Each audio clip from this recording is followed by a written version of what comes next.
Hi, my name is Emily Pfeiffer, and this is my final project for Module 1 of Flatiron Data Science Bootcamp.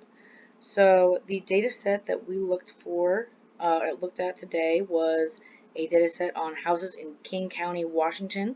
The data set, which was retrieved from Kaggle, has information about the price that each house sold for, as well as a number of predictor variables, such as the number of floors, how many times the house was viewed, number of bedrooms, etc. So the first thing I did was imported the libraries that I knew I'd be working with. I opened and read the file and took a preview, and then I pretty much jumped right into some data cleaning. The first thing that I wanted to do was make sure that everything was encoded as the right data type. Um, One thing that stuck out to me pretty quickly was that square foot basement was an object when obviously all the other square foot variables were integers. Um, I figured that square foot basement should also be an integer, and so I was curious as to why it wasn't, so I decided to just take a look at the unique values in there, and sure enough, I found a question mark hiding in here. So I just pretty much took care of that right away, dropped the question mark, encoded as a float, um, and started encoding a few other things in a way that I thought that they should have been encoded. But mostly things looked pretty good at this point. I then moved on to removing null data. So when I looked for our non-values, I found a lot in waterfront and year renovated, and a couple in the view column as well. Um, since we only have about 21,000 entries in this data, obviously, 3,700 or 2,300 is both a good amount of our data, so I didn't want to just drop them. So I explored each of the columns, all three of the columns that had null data in them, and I found that for each of them, for view and waterfront, the median was 0. So I felt pretty comfortable replacing those with 0. And it was for the year a house was renovated, since the bulk of the houses weren't renovated. I felt comfortable replacing those with 0 as well. Um, So then I moved on to looking at multicollinearity. What I did was I made a little heat map here to show the correlations between variables. I thought it was a little bit harder to see without a table, so here's a table just displaying true where correlations between two variables are greater than 0.75.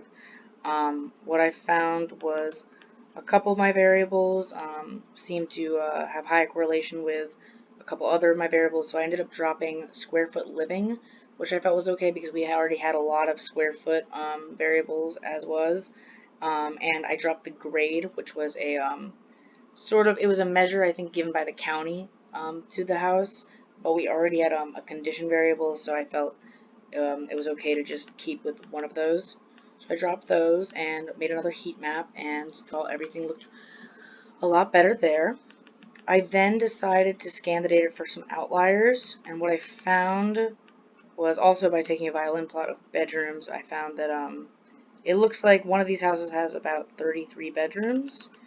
I did not think could be right, so I took a closer look at the column that had the 33 bedrooms in it over here, and just based on the square foot above, or their square foot variable, it didn't look like that would even be possible, so I felt comfortable removing both of our extremely large, 11 and 33 bedroom houses out of our data. Um, Although I wasn't finished with data cleaning at this point, I did want to take a look at a couple of the relationships. So I did start with some EDA here. The first thing I was pretty curious about was relationships with our zip code data, since location is widely regarded to be one of the most important features of a house. So I wanted to see how the zip code that a house is located in has an effect on price, as well as to see if the number of houses sold differs from zip code to zip code. So the first step with looking at this was I created a separate data frame where I just um, grouped everything by zip code and found the average price of a house for each zip code, as you can see here. And, and then I knew that from here I also needed just to be able to view these on a Folium map like I had envisioned, I would need this GeoJSON data. So I actually did just Google King County, Washington GeoJSON, and I found this nifty little website over here, which I knew that I could download and create a Folium map from. So I ended up downloading the data as a KML file, and then I used a free online converter to convert the KML file into GeoJSON. I had already explored it, but I did want to make sure that everything looked good, so I did do a little bit of previews in here, as you can see. It loaded pretty properly, everything looked as expected, but the one thing was I knew that we only had about 70 zip codes in the King County dataset, and our GeoJSON had 85, because it included, I guess, all the zip codes in King County. So I ended up creating a little for loop to just make sure that our final GeoJSON would only include zip codes that were in our dataset. So I only had ones that were included both in the original GeoJSON and our zip code data frame. Then I created our, using Folium's ChloroPath map function, I created a map for zip code and price, as well as zip code and count. This is just a picture of King County, Washington, with zip code boundaries for reference. It was a little bit tricky. I had some trouble displaying the map within a Jupyter notebook, which I found is a common problem, so I took a screenshot for zip code and price, but over here, you can actually see, well, it's having a little bit of trouble loading, but this is the actual Folium map in all its glory. And I did the same thing for the house count, number of houses sold per zip code. So as you can see, it looks like there are clearly some counties that have higher costing houses than others. That was our first map, actually. You can see by the dark red over here. So there definitely is some trend to zip code and location and how much a house sells for, which I guess isn't huge news, but it was good to see it being demonstrated in our data. You could also see that the relationship between the number of houses sold and where zip code is was pretty substantial as well. I don't know much about the area, but it did look like the houses, the zip codes that sell the most houses were in more the northeast region of the county, just under the border. Then I decided to look at relationships with our date column. I was intrigued because I thought that the date that a house was sold might have an effect on certain variables, such as whether or not a house was waterfront. I figured waterfront properties might sell better in the summer months. So I created a little graph showing, what month it was, the price a house sold for, and whether or not it was waterfront. As you can see, we have a lot more waterfront or non-waterfront properties than we do waterfront ones. Since there wasn't a huge amount of data, it wasn't too easy to see, but I did see that obviously, I guess not obviously, but kind of as predicted, waterfront properties did sell more than non-waterfront properties.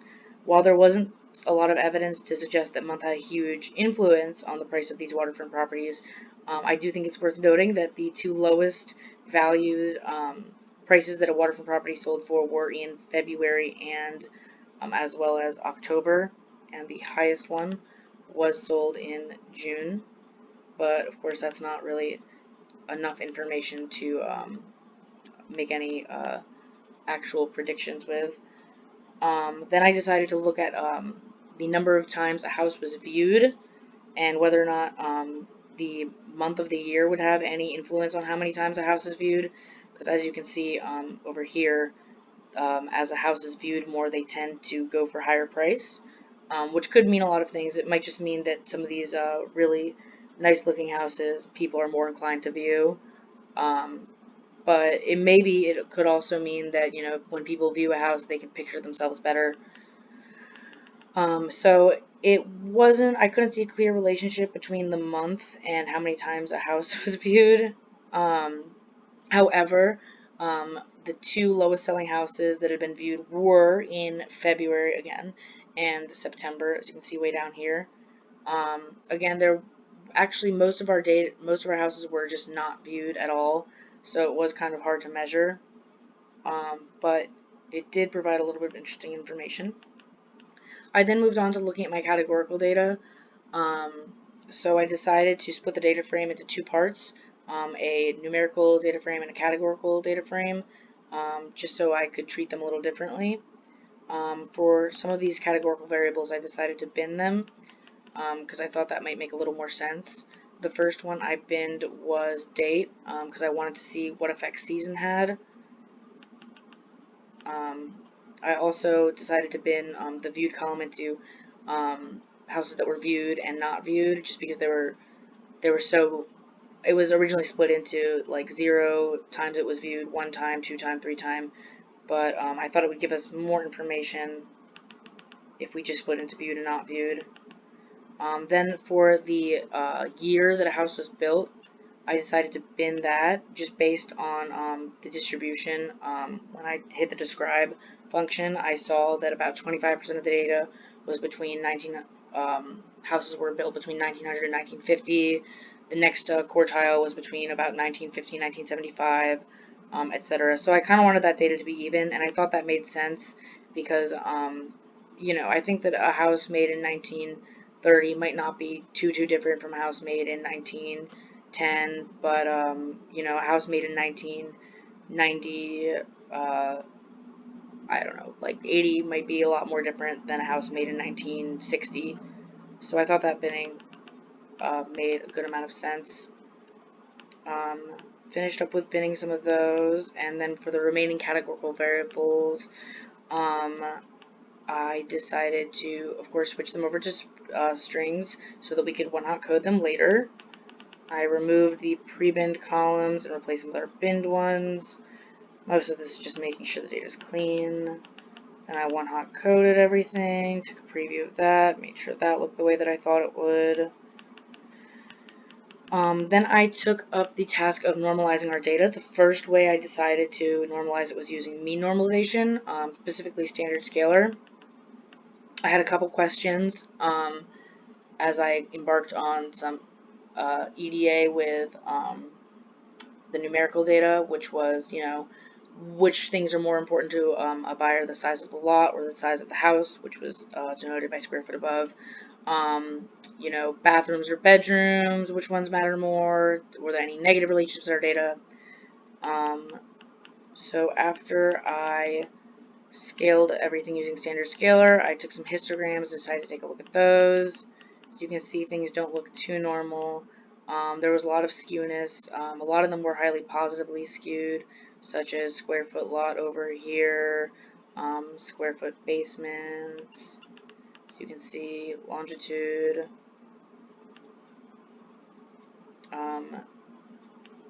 Let's see. Then I decided to do a different type of normalization. I just wanted to see what things would look like if we used min-max normalization. As you can see, though, these histograms look pretty similar to the ones that we generated using our mean normalized variables. As you can see, a lot of them, lots of similarities.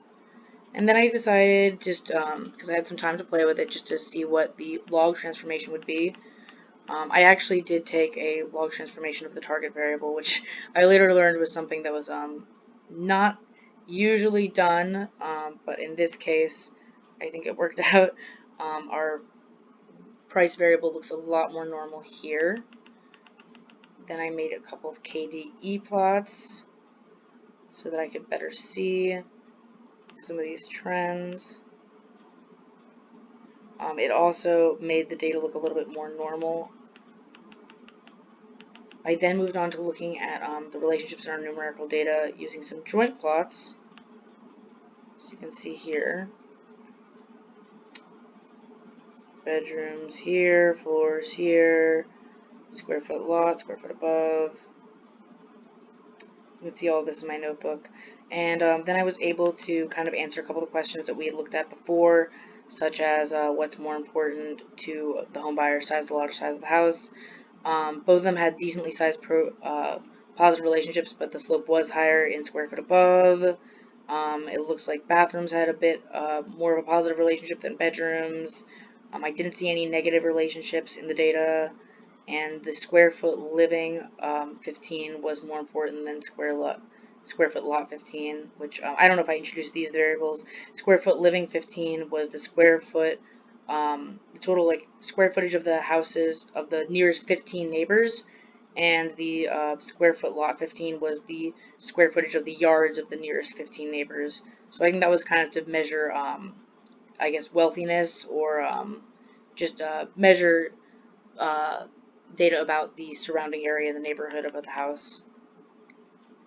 So I decided to, after this, I decided to go ahead and add the categorical data back in. So I made a DF combo, and I just added our log normalized data to our categorical data, which had already been one-hot coded. Let's see, there's a little more cleaning here, and then I moved on to modeling the data. So it's time for the regression. So we used ordinary least squares, and over here we were able to run this for each of our columns, as you can see, and then I put everything in a neat little table. So we can see the R squared, as well as the intercept, slope, p-value of each individual thing. It looked like most of our values were pretty low for our R squared. The highest ones were square foot living 15 with 0.38, and then square foot above with 0.36, bathrooms with 0.304.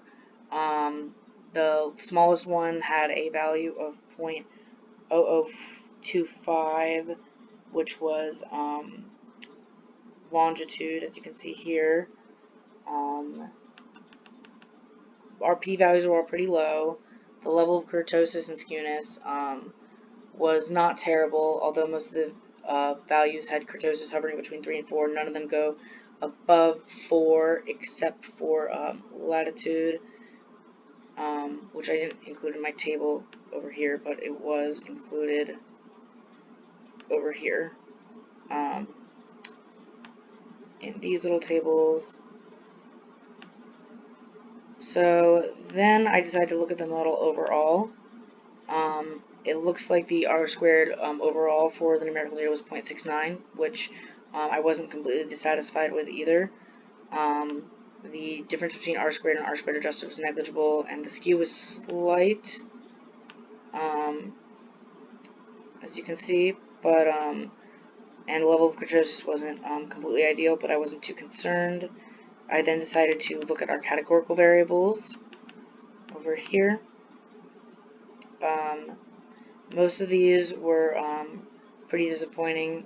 The R squared was pretty low on most of them, as we saw. Let's see. With the exception of zip code over here, all of our categorical variables had R squared values below 0.05, unfortunately, as you can see.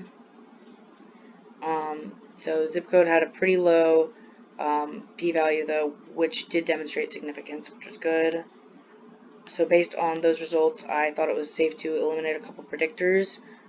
We then made a new data frame that only consists of predictors that had R squared values greater than or equal to 0.1. We also dropped a column from zip codes and a column from view from our final model to prevent singularity, which I did over here. And then it looked pretty good. We ended up with an R squared value of 0.85. And then we moved on to some recursive feature elimination, which simply creates a subset of the most relevant features over here. So over here, it didn't look like there was a huge difference between our R squared and our R squared adjusted values. The R squared value overall was still 0.85. It looks like it just only got higher as we added more features. Then we decided to test everything using our test train split to see if we were overfitting the line. Over here I'm splitting everything, test size 20%.